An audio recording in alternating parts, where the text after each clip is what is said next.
You had a good time. You actually did. You liked everyone in that room, you laughed, and then you got in the car to go home and felt like you had just run a marathon. All you want now is a dark room, no talking, and to be left completely alone. And then comes the guilt. What is wrong with me? Why does being around people I love leave me this empty? Nothing is wrong with you. Your battery just charges on a different current than theirs. Here is where it starts. In the 1960s, a psychologist named Hans Eysenck proposed something that explained a lot. He said the difference between introverts and extroverts is not shyness or confidence, it is arousal. Some brains run at a naturally higher internal volume. So an extrovert wakes up a little understimulated. They need noise, people, movement, just to feel switched on. But your brain is already running loud on the inside. So that same party, that same group chat, that same open office does not wake you up. It floods you. You are not avoiding stimulation because you are weak. You are avoiding it because you already have plenty. Then a researcher named Debra Johnson put people in a brain scanner to actually look, and she found the blood in introverted brains was taking a longer route. It flowed heavily through the regions used for planning, remembering, and problem solving. Meaning, while an extrovert reacts, you process. Every conversation gets routed through a longer internal path, comparing, interpreting, choosing your words carefully.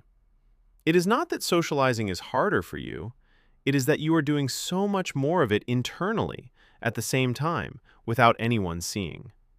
So think about what that actually means. You were not just at the party, you were reading every face in the room, noticing who went quiet, rehearsing your sentence before you said it, feeling the mood shift when someone walked in. Of course you are tired. You were not just attending, you were processing the entire room. Sound familiar? But here is the part that surprises people. A psychologist at Cambridge named Brian Little found that introverts can absolutely act like extroverts. Be warm, funny, magnetic, the person everyone loves at the table. He called it acting out of character, and you can do it beautifully, but it burns fuel. And afterward, he found, you need what he called a restorative niche, a quiet place to return to your actual self. That is the cruel irony. The people who seem the most social often need the most silence afterward. The better you are at being on, the harder the crash. So here is the reframe that changes everything. Being alone is not the opposite of loving people. It is the price of loving people the way you do, deeply, attentively, all at once. You are not withdrawing from them. You are refueling for them. Solitude is not you rejecting connection. It is the thing that makes your connection possible. So stop apologizing for it and do two things.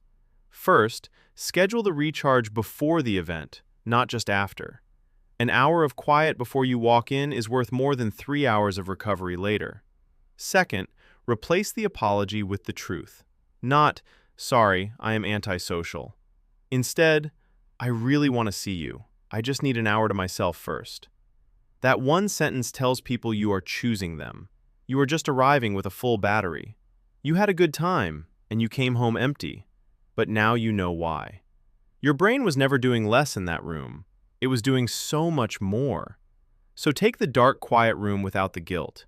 You are not running from people. You are charging up to come back to them.